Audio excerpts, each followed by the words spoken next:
I got to be honest with you. I kind of feel like this is fake news. Like this, no way, this is real. It's posted by the Daily Wire, dailywire.com. Uh, I mean, how the hell did this happen? But I know you may have heard of this, and if you haven't, be prepared to be shocked. But at least it looks like it's being reversed now. Members of Congress will now have to pay out of pocket to settle sexual harassment claims. See, previously they had a fund that you and me and Evelyn paid for. Sexual harassment. I'm not. I'm the one being making the claim against. No, just settle out of court in our little kiddie fund, congressional multi-million-dollar kiddie fund. It's taxpayer funded. Could you ever imagine that a law could even be passed that if someone's accused, a Congress member is accused of such a crime, that they could just use somebody else's money to pay for it? In this case, yours and mine. Members of Congress will no longer be able to rely on taxpayer money to settle sexual harassment and sexual misconduct claims, thanks to legislation passed just this week. The Huffington Post reports that the final version of the bill passed Thursday, sailing through the House and Senate by unanimous consent, and will be on President Donald Trump's desk awaiting a signature by the end of this week. Well, thank God that the Democrats didn't take over the House yet. That bill wouldn't see the light of day. Time is finally up for members of Congress who think that they can sexually harass and get away with it. They will no longer be able to slink away with no one knowing that they have harassed. So that was the other side. It was hidden. So even if there was a claim, it was private. So you and me wouldn't even know that some particular Congress member had the allegation against it. It was all hushed up. Part of the deal, hushed up and then paid off. That's how that worked. These are the sick bastards that rule over your and my lives, our lives. They will no longer be able to slink away with no one knowing that they have harassed. They will pay back the U.S. Treasury. What's that? They will pay back the U.S. Treasury? Representative Jackie Spear, Democrat, California, one of the primary sponsors of the bill, told reporters on Thursday. Democratic primary sponsor? Hey, again, left, right, I don't care. As long as you're willing to do the right thing, I'm for the person, not the party. Let me be clear. If Donald Trump was a Democrat, I'd be telling you, I don't know what the hell you got wrong with your other Democrat buddies over there, Donald, but you're a good guy. I like you. Appreciate what you're doing. That's how that would go. This bill has been in the works for a while. As Spear pointed out in her speech, we want to thank 1,500 former staff members of Congress who wrote a letter to us, who made the case all too clear that sexual harassment in Congress was a huge problem.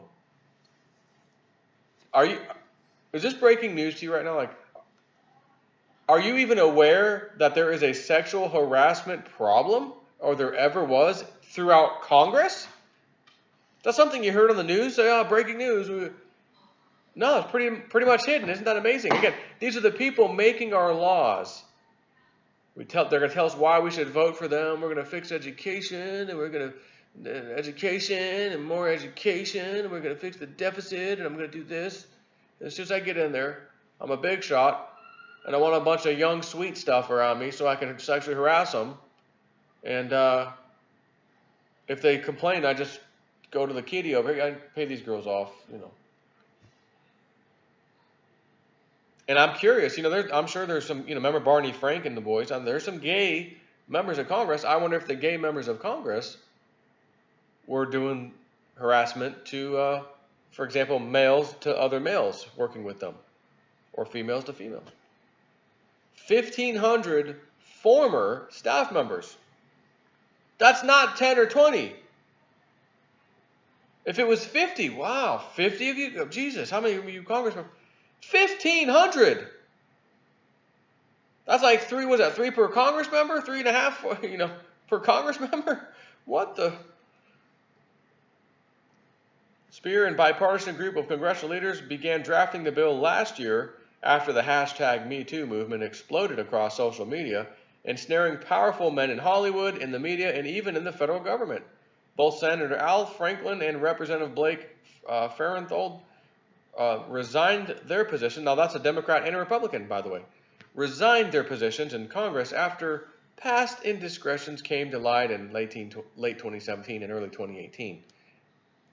Now, thanks to the legislation, senators and representatives will be required to pay out of pocket for settlements with former staffers and aides who accuse them of sexual misconduct and will not be allowed to rely on taxpayer money to defend themselves in lawsuits brought by former colleagues.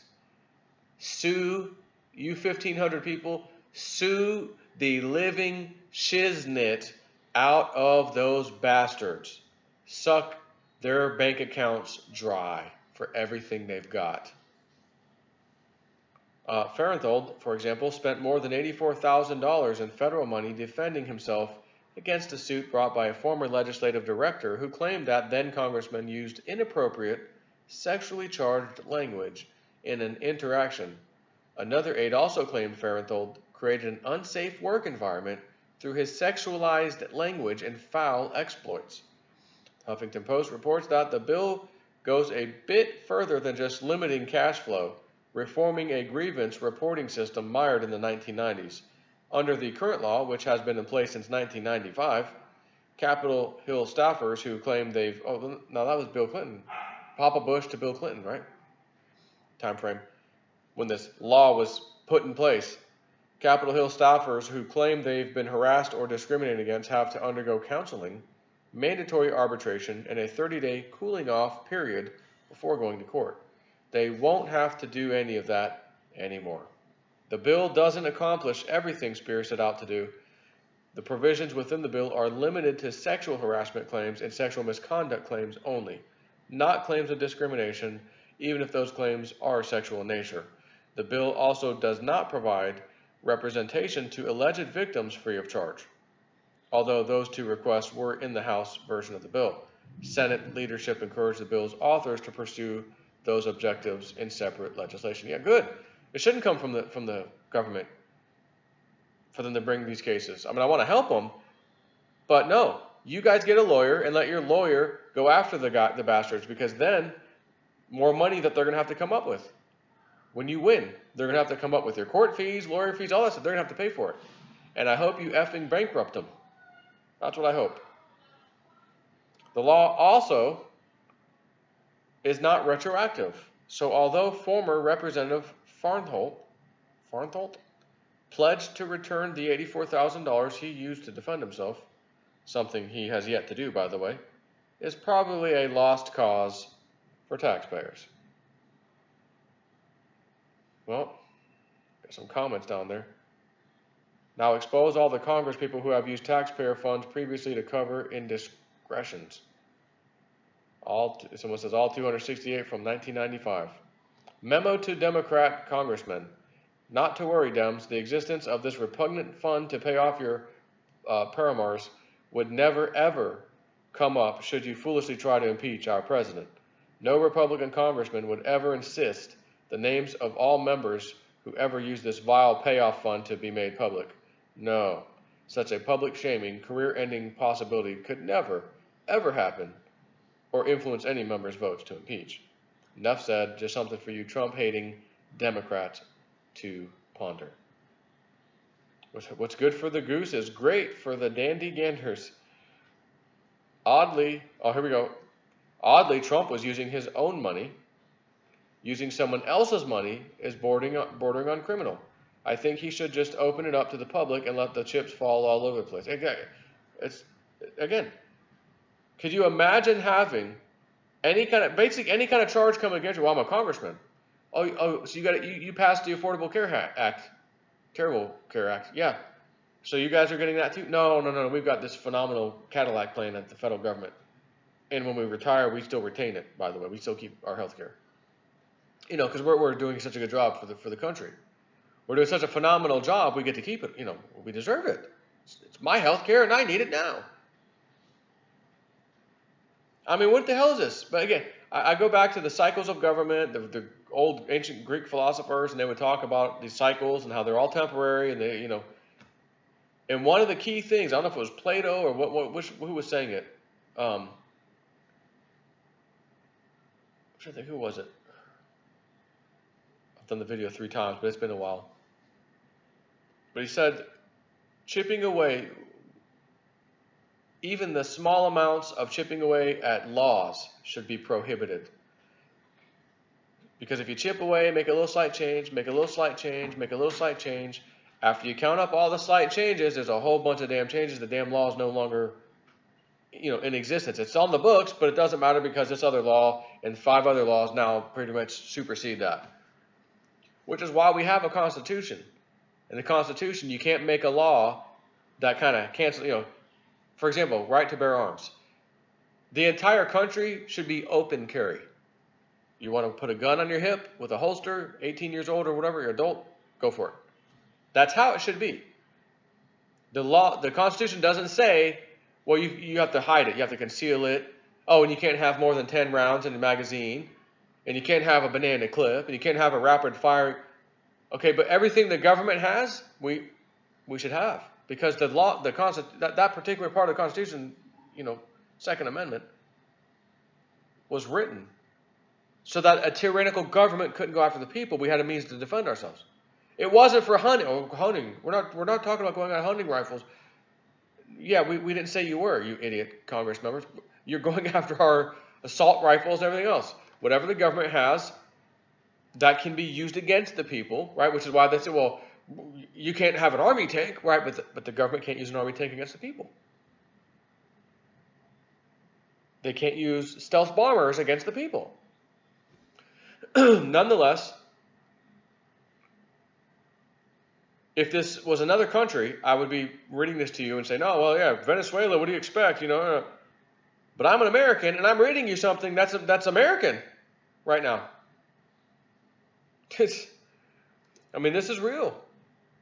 We actually have a Congress that has been using a little kiddie fund. And again, when the allegations come up, it's private matter. We don't get to know about it. It's all secret. Well, who paid what? Well, got to do a Freedom of Information Act, and even then there's like redacted. Well, what the hell? Surely I'd like to know if there's all these allegations and things were settled on a Congress member that I voted for example. I'd like to know that so that I don't vote for him next time in case I do my own research and realize, wow, these people had something against them for sure. Wow, I don't want to vote for that guy again. Nope, keep it quiet, pay off. So in other words, I don't get to know what he's done, he or she, and I'm paying for it. Donald Trump, hurry up and clean house, my man. I know you're working hard. He's working hard.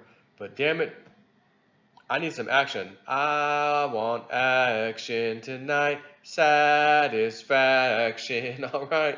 That's what I'm talking about. Come on, Trump, do this, baby. Drain that swamp.